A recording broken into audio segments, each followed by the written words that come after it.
Welcome back to Radio Rothbard.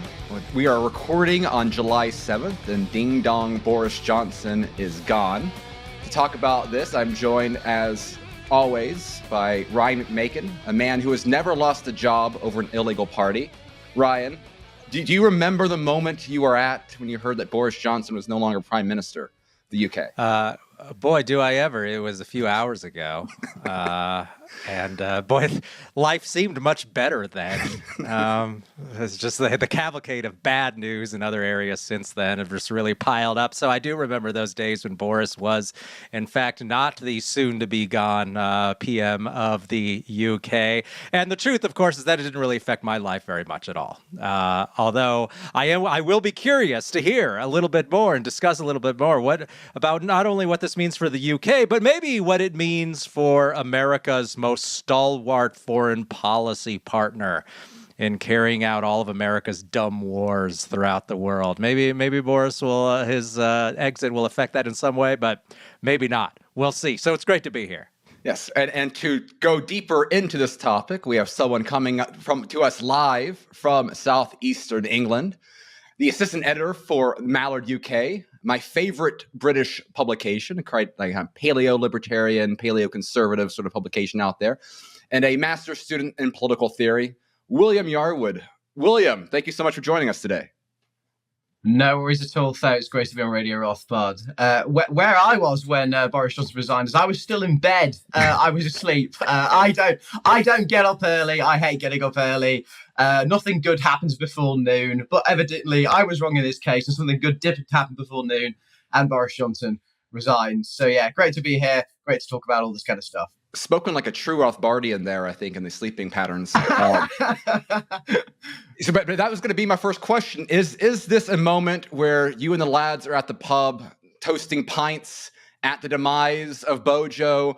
Or is this something where is there a little bit of unease about, what this might mean for Brexit and some of this sort of stuff? I mean, I remember the good old days when Lou Rockwell was publishing articles praising Boris Johnson for his anti-authoritarian views on bike helmets, right? And then, of course, then he became sort of war hawk Boris Johnson, and then he became kind of pseudo-Trump Boris Johnson, and then he became, World Economic Forum Boris Johnson, and now this, and then we had Party Boris Johnson, and now we have former Prime Minister Boris Johnson.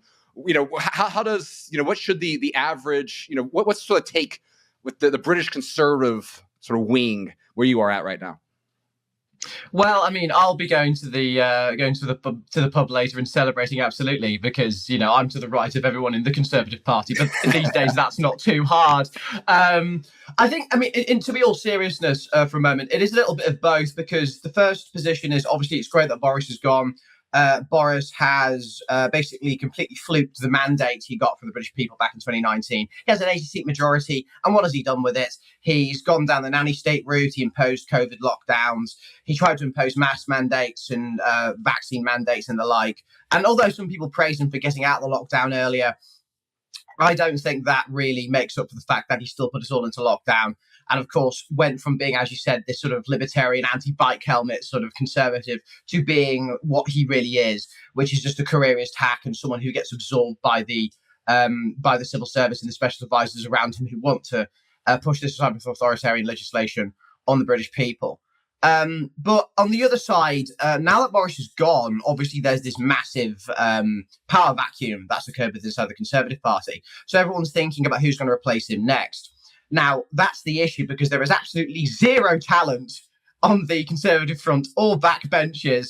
And the talent that there is there, quote unquote talent, is they're either ex-Lib Dems like Liz Truss, who was a Remainer and a globalist, and you have people like Tom Tugendhat, who is the worst kind of backbench neocon you could ever imagine. I mean, earlier today he was talking about how we can expel Russian citizens from the UK and how he would ramp up, supporting Ukraine against Russia. So, you're replacing Boris with either a careerist Lib Dem wearing a blue tie, or you're getting, neocon 2.0. So it's not looking great at the moment, guys, if I'm perfectly honest with you. But it's fun, so I'm having a great time, so I don't mind.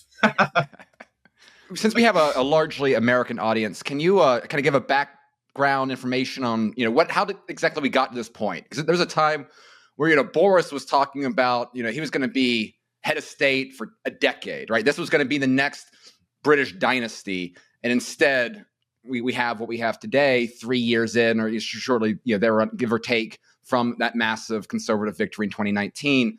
What got us to this point? I mean, I know Partygate was something that seemed to plague him since COVID. It's interesting, it had a lot more impact in the UK than it did in California with some of Gavin Newsom's COVID hypocrisy. But what was kind of the final straw that brought us to this point with all these resignations over the last 3 days or so? Well, the final straw that broke Boris's back was to do with his deputy chief whip, namely Chris Pincher. Now, Chris Pincher is a chap who got a little bit too drunk at the Carlton Club in London one evening, and he started groping and sexually assaulting guests at this private dinner. And the issue is basically Boris knew about these allegations, and Boris knew what was going on.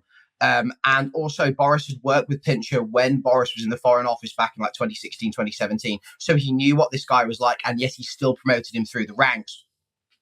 And when obviously it finally came out that Chris Pincher did indeed commit these heinous crimes against people, he got Boris himself got various cabinet ministers come out and defend the allegations, and that this hasn't been resolved yet and isn't to proven guilty, despite the fact that everyone knew that Pincher was guilty.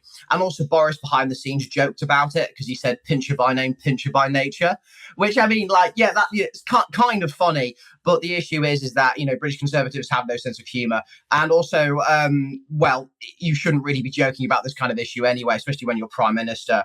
So that was really the last straw that broke Boris's back. Obviously, you go back to Partygate and the Sue Gray report, which he floundered, and every cabinet minister said, "Oh no, Boris hasn't broken lockdown laws, and he's a great guy and he'd never do that." And then, obviously, the Sue Gray report and all the pictures from his former special advisor Dominic Cummings coming out showing that he did do those things. I mean, politicians being hypocritical is not exactly a new thing to me. I mean, that's just their nature, isn't it? But obviously, those two things made Boris untenable as PM, and therefore you had two cabinet resignations. You had the Chancellor, Rishi Sunak, resign, and then you had Sajid Javid, who resigned, as well as Health Minister. And then you had a variety of parliamentary private undersecretaries resigning. You had trade envoys resigning. And you just had an absolute ton of people who are central to government resigning, to such a point where Boris is basically unable to form a cabinet and unable to govern properly. So this morning, obviously, he came out and resigned, but didn't seem too remorseful about it. He was quite cheery. In my opinion, I was surprised he went, because Boris is the kind of guy who's wanted to be Prime Minister since he was a kid. When he was a kid, he was asked what job he'd like, and he said, "I'd like to be king of the world." And then he settled on being Prime Minister. And so I thought he would cling on to dear life for this. But I think something probably clicked in his head this morning, or he got some advice from his loyal cabinet ministers who are still around him. And essentially they, and now he's gone. But that's what happened with Boris. Non-surprising, Boris is usually very good at surviving scandals. That's his forte. He has survived adultery scandals in the past, money scandals, political scandals. But this, finally has caught up with Boris. And now he's leaving number 10. Within the next few months. So, well, I must say one of the things that I like about British politics is that the landscape is just littered with former prime ministers, and that people don't really regard them as particularly godlike. And here, right, you're president. You then are no longer president, but you're still treated like some sort of, basically, I don't know, minor deity in retirement who's in a palace somewhere, and people might go to you and seek your imprimatur and maybe your advice on something. And I don't get that impression about former PMs in the UK at all. No, absolutely not. British people tend to hate their politicians, which is quite well deserved, in my opinion. But yeah, I mean, Boris wanted to present himself as a sort of deity, and he did for a while. When he first became prime minister, he was the guy who was going to get Brexit done. He was the guy who was going to save Britain from the potential, insurrection by Corbyn and his Socialist Labour Party, and he won a massive majority off that point. I mean, the 2019 campaign was, from a political standpoint, quite brilliant. He hit all the points which would get people to vote his way. I mean, he had Cummings on side back then, who was the architect behind Britain leaving the European Union. So that guy knows how to campaign and knows how to win things. But once again, like, Boris gets into power and he's finally there as prime minister with the mandate he wants. And what does he do with it? Yes, he gets Brexit done, quote unquote, and we are effectively out of the European Union in all the ways that count, although there's still some issues with the Northern Irish border, which are still being dealt with. But has he done anything that an 80-seat majority would allow him to do? Like, for example, one of the things I would have liked Boris to have done is to repeal the entirety of the New Labour era from 1997 to 2010, repeal the Equality Act, repeal the Human Rights Act, repeal the Communications Act, repeal every sort of piece of nannying and police state-esque piece of legislation introduced during the New Labour era. And he didn't do that. He just simply continued on that legacy because, well, he's a conservative, and because conservatives are essentially just progressives driving the speed limit. He actually, in all reality, probably agrees with most of that legislation. So yeah, it's a tragedy that Boris not that he didn't want to, perhaps, well, maybe he didn't want to, but Boris didn't do all the things that many conservatives wanted him to do. But it sort of goes to prove the point once again, is that you can't really trust the Conservative Party, at least not in its modern iteration. And although Boris may be funny and amenable and, a friendly guy, he's still part of the overall regime, and he's still one of them. So when it comes to Boris resigning, it's just the regime kicking up one of their elites who essentially failed to uphold what they wanted them to do. So, yeah. And anyway, like I said, whatever's going to replace him is going to be far worse. Far worse. And that kind of goes to, I think, one of the first points that Ryan made, that, it seems that within this void, that Boris Johnson leaves behind them, there's a lot of the more popular conservative members are the ones that are kind of riding the war high with, the Ukraine-Russia situation. Who do you think, where would you be putting your money right now if you were betting on who follows Boris Johnson? And do you think this is going to be someone who leans in to that military side of global affairs right now, more than trying to be a social reformer or the Brexit stuff? Is that going to kind of be their calling card? I think so. I think it's unfortunate the case is. I mean, the Ukraine-Russia stuff has completely taken over British politics over the last few months. I mean, my friend of mine joked with mine and said, when I mentioned coronavirus, and they went, "What's coronavirus?" It's like, we've not heard about it. Ukraine and Russia has replaced coronavirus discourse completely, so that you never hear about it on the news anymore.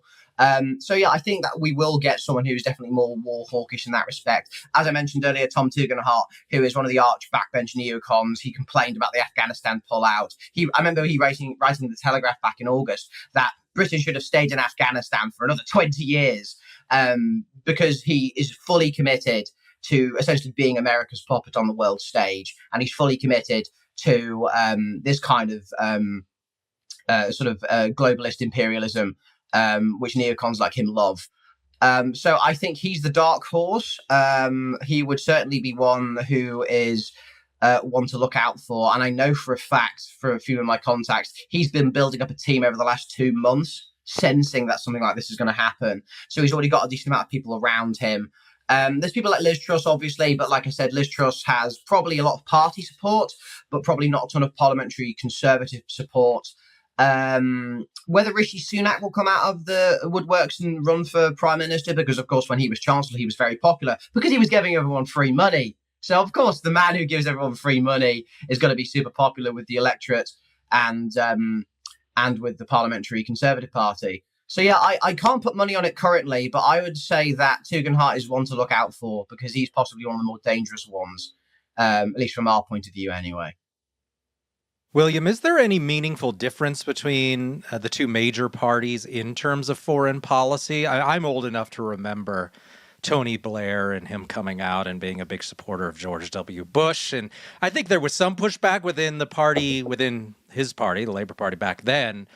But is there, I mean, I'm sure that there's at least a show of differences maybe between the two parties, but in practice, when it comes to governing, do both parties always end up supporting the U.S. and whatever its latest war is?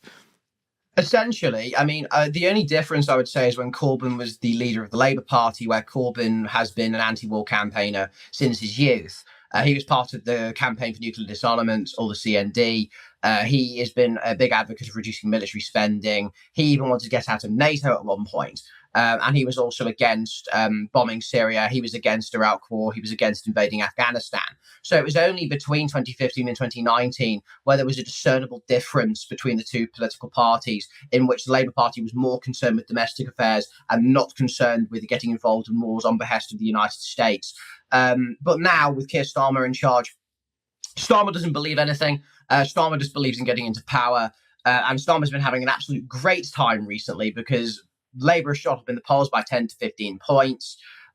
He is riding on a high at the moment. He's got a decent amount of internal party support. So in all reality, if things continue as they are, and if the polls stay as they are, we're looking at a Labour government in 2024. But will that mean a genuine difference in foreign policy? Absolutely not. Because Starmer, like Boris, like a lot of old Labour backbenchers from the Blairite days, still believe in getting plugged into the world in that respect and still don't understand how Britain can have a independent foreign policy, independence of the US. I mean, most of these people are against Britain leaving the European Union. But the interesting thing is many people on both sides of the argument, whether you're on the Conservative Leave side or the Labour Leave side, most of these people wanted to get out of the European Union so they could be closer to the United States rather than be an independent country by itself. So, yeah, whoever you're going to get, whether it's Conservative or Labour, they will simply just be a lackey for the Washington, D.C. neocon machine, unfortunately. So I don't see any de-escalation going on in regards to Russia-Ukraine. If anything, I see the government throwing more billions of pounds at Ukraine and possibly even heating up the war with Russia to putting British troops on the ground. So what happened to all the populist energy that we saw kind of building up with some successes that UKIP had? Nigel Farage not only becoming a major British celebrity in politics, but an American celebrity appearing at Trump rallies, obviously the Brexit vote. What happened to all that energy that seemed to be building? I mean, is it just a byproduct of, did Boris kind of take a lot of the wind out of the sails? Has Brexit perhaps all of the details into separation? Has that kind of taken away a lot of the zest that was there early on? Where are the British populists at right now? They're non-existent. I mean, I think Boris took all the populist energy away from Farage and his mates back in 2019, because back in 2019, when Theresa May was still Prime Minister, the Brexit Party, which is Farage's new sort of upstart political party, came along and won the European elections by quite a large mandate, which actually in a lot of ways caused Theresa May to resign. And the populist energy in that sort of area was still there for a while, because I remember going to a Brexit Party rally or two, and my God, they were electric. They were so exciting, banners everywhere, union flags screaming, it was very exciting. And you felt like something was going on because the polls were reflecting it as well. The Brexit Party was doing so well. But then Boris came along, and a lot of the people who had been hardcore Brexit Party supporters simply went back to the Tory party because Boris was exuding this kind of populist energy as well, because he knew that's how you win things. And essentially that's what happened in 2019 in December. He won via a populist campaign. But after that, I mean, there's been no populist interest really. I mean, the Brexit Party turned into the Reform Party, and Nigel Farage went on GB News and started doing media stuff rather than political stuff. The Conservative populists who were pro-Boris simply just followed his line. So I'd say British populism doesn't really exist at the moment, and whether someone will come out of the woodwork and reignite that flame is another question. But I don't think in the next few years you're going to see that. Like I said, it's petered out.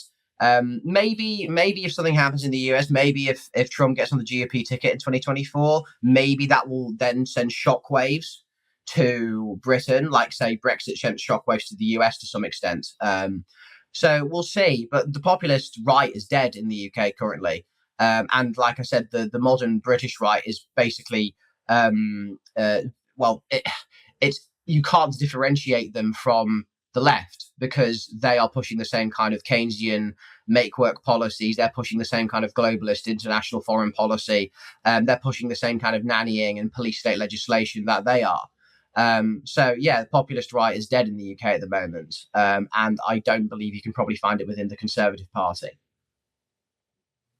It reminds me of the old Henry Hazlitt clip, I think in the 50s, where he just got back from a trip to the UK and said that the Conservatives are running against Labour by saying that, all this socialism, we're gonna run it better because we don't actually believe in it. When it just things don't change over time. It seems that the discussion is just assuming then that even with Johnson, I keep wanting to say Boris Yeltsin. That's how old I am. With Boris Johnson on the way out, it doesn't sound like the Conservatives are in any danger of having to submit to an election here. I guess you don't have to have one for another couple of years, so just the assumption is the Conservatives will continue on until then.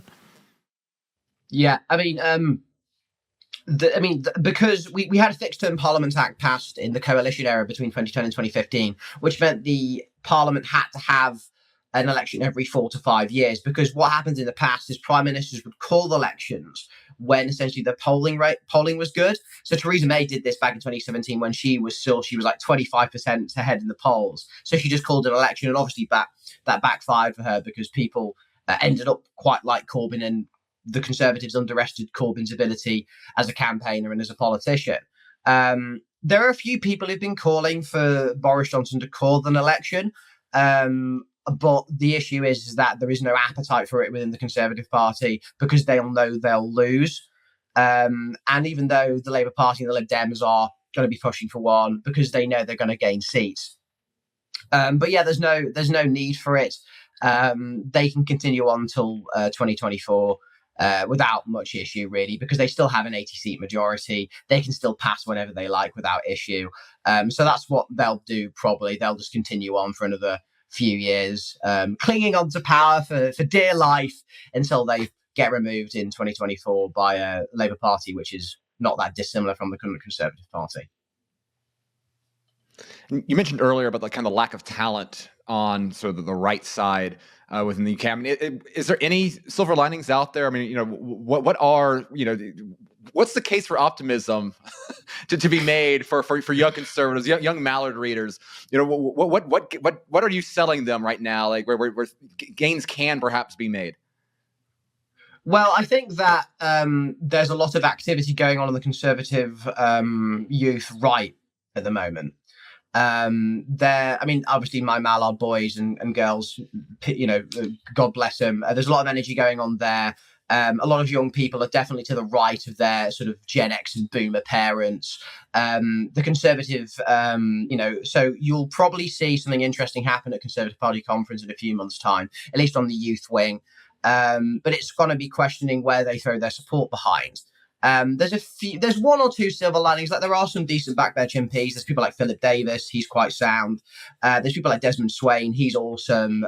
You've got people like Steve Baker, who, on the whole is pretty sound on economics. Like he's supposedly an Austrian. He's pro returning back to the gold standard. He's railed against central banking for the entirety of his life. He's voted against intervening in foreign wars, and he's voted against a lot of police state legislation like the Snoopers Charter in the past. So there are a few people to look out for, but a lot of these people are backbench Tory MPs with not lots of support, but minimal support, because what you need is a lot of cabinet support and what you need is a lot of party membership support. And while a lot of these guys are popular, they probably couldn't be PM. So the silver linings are you can look out for a few of the backbench Tory MPs. There's only maybe about a handful of them who will perhaps be able to reignite some interest in the Conservative Party. I know Baker himself is starting a group called Conservative Way Forward, which is supposedly a more free market, a sort of libertarian-esque kind of conservatism, which is certainly something to look out for. But I'd say just keep an eye on the youth and what they're doing. Because the Conservative Party has completely screwed over young people, raising national insurance, raising interest on student loans, not building enough houses, continuing with mass immigration, keeping the triple lock on pensions, which basically allows pensions to keep going, pension funding to keep going up with inflation. So young people are being completely screwed over. The silver lining is that a lot of young right-wing people are angry. And when young right-wing people are angry, interesting things happen. So maybe that's the silver lining to look out for. Do you have the same sort of decaying faith in institutions? It sounds like what you described in there with sort of the youth of UK. But here, it's you have a lot more skepticism of the billionaire class. You have a lot more skepticism of just about every single institution you're taught to respect in schools. I mean, is that are you getting that similar sort of anger going out there? We will not eat the bugs. We will not live in pods sort of style. Rejection of the Davos man style anger. Yeah, I mean, I see some of it, but the issue is a lot of while there is exciting things going on with the conservative youth and the right-wing youth, there is also a lot of boring stuff going on as well. One of the reasons many young conservatives are seen as weird is simply because they are weird. They're essentially LARPing as 40-year-olds. They're boring. They've got no good ideas. They buy into the boomer truth regime of the last 50 to 60 years. They have faith in things like Parliament and the civil service and the monarchy and the Church of England, and they sort of pretend to be this sort of old country gentlemen who are interested in preserving the traditional ways of life and conserving the good life. But they fail to recognize that there's nothing worth conserving left. Everything has been taken over by the left. The Church of England has been completely destroyed. Academia is in a mess. The civil service is run by fifth columnist communists. I mean, you have an absolute state of a system here. I mean, I have no faith in any of the institutions at all. But what you have seen occasionally, and what I have noticed over the last 2 years, is that a few right-wingers, especially young right-wingers, are losing faith in things like the police, especially. A lot of my writing has been around the concept of anarcho-tyranny by Samuel T. Francis, and seeing young conservatives parrot Francis-esque paleo-conservative talking lines around the police and the police state has been interesting. I think a lot of them are losing faith in the military and in international organizations like NATO. Most young right-wingers are not war hawks. They're pretty non-interventionist on foreign policy and dislike the continuation of, say, a Blairite neocon consensus regarding foreign policy, and would like to revert more back to dealing with domestic politics rather than trying to be a policeman for the world.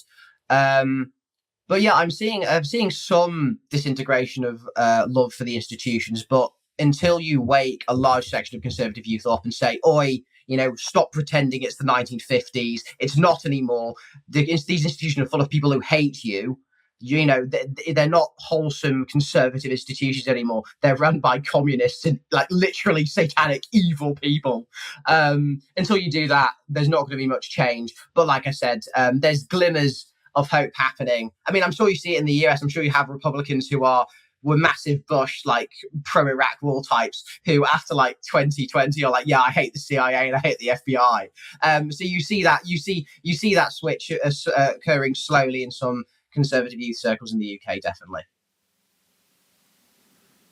That's been one of the great things about the Trump era, is that by attacking, their method of attacking Trump was to basically just have all government institutions come out of the woodwork to attack him. And that included CIA, the FBI, all of these organizations, which finally revealed that they're basically political hacks who exist to protect the regime, and the idea that they're all just hardworking public servants who just want to serve their nation and stuff. I mean, conservatives have been hoodwinked by that for 60, 70 or more years, and they're finally starting to figure it out. And then the Supreme Court has really undermined itself all with everybody, basically, because it's just, I mean, what you get you've got a case that one ruling came down. This happened a couple of times. One of them is a ruling on Indian reservations, and I'm just wrapping up an article right now, so it's on my brain, where they had one ruling on it that went one direction in 2020. And now they've basically reversed that decision in 2022. So this idea that, well, what happened but in those 2 years? Oh, well, you got a different partisan mix on the court. So we just completely came down with a different ruling. So this idea that it's all some sort of deep legal theory that people are held to. No.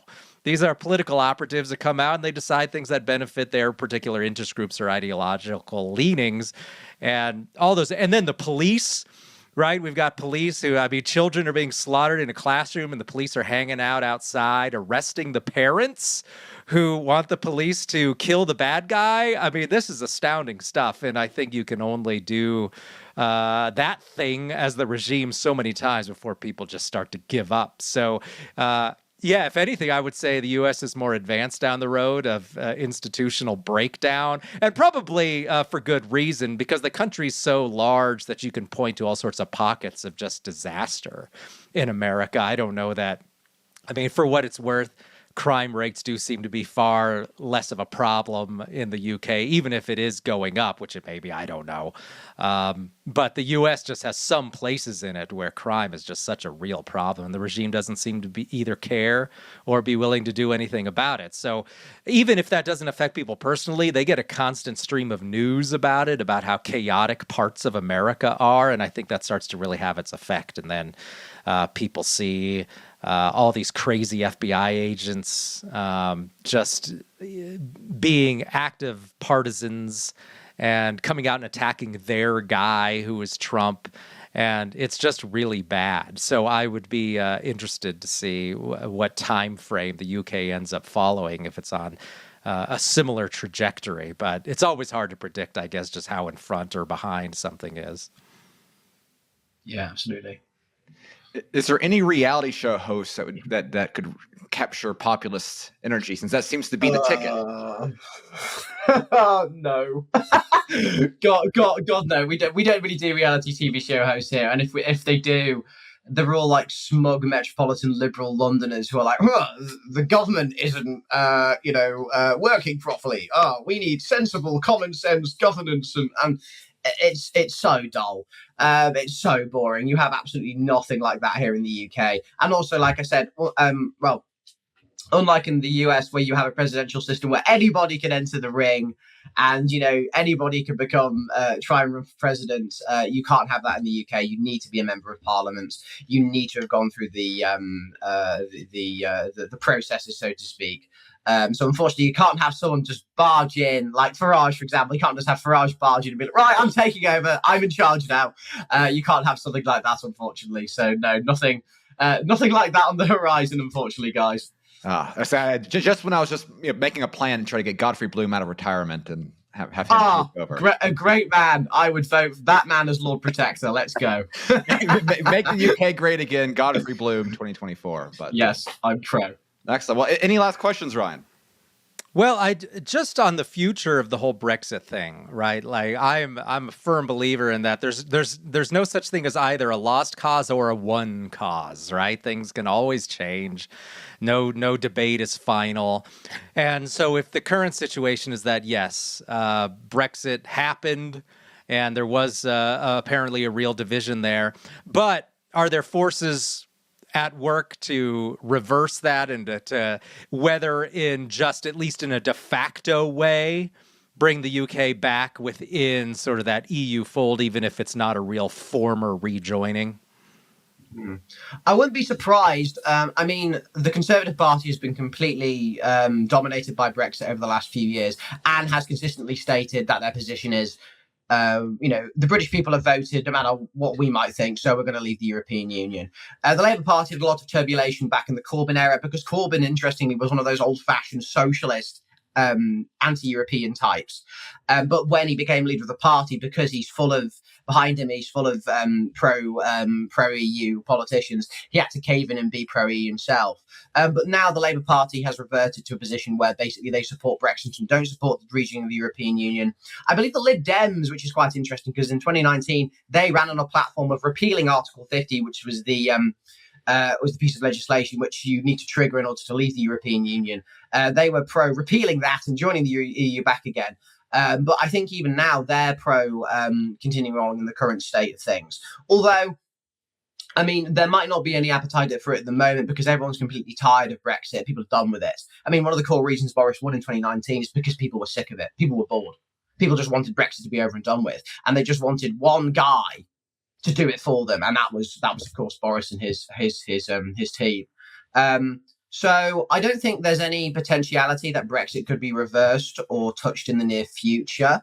But I wouldn't be surprised that if situations continue to decline in economic terms, because a lot of the economic issues we're having here in the UK in regards to fuel prices, in regards to inflation, in regards to food shortages in prices, it's all being blamed on leaving the European Union, of course, because there's no other issue that could possibly be affecting any of that, is there, guys?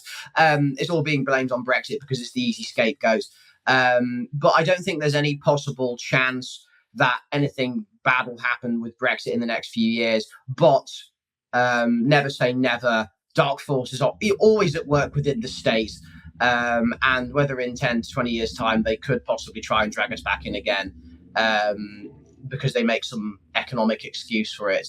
I really don't know. We'll have to see. But at the moment, Brexit seems relatively secure, and that's one of the things Boris can sort of be praised for making the Brexit issue essentially not an issue anymore.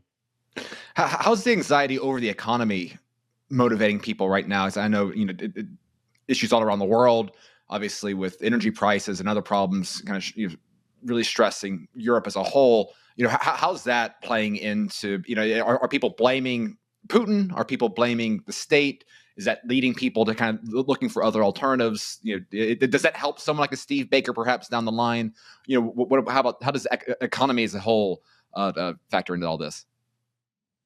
Well, I mean, most of the British public are completely economically illiterate, so I wouldn't say that would perhaps change their minds in regards to who they voted for. But it is people are noticing it. It is a noticeable increase in inflation. It is a noticeable increase in prices in regards to fuel, and that could possibly help someone like Baker, who's been railing against the fiat regime for years now.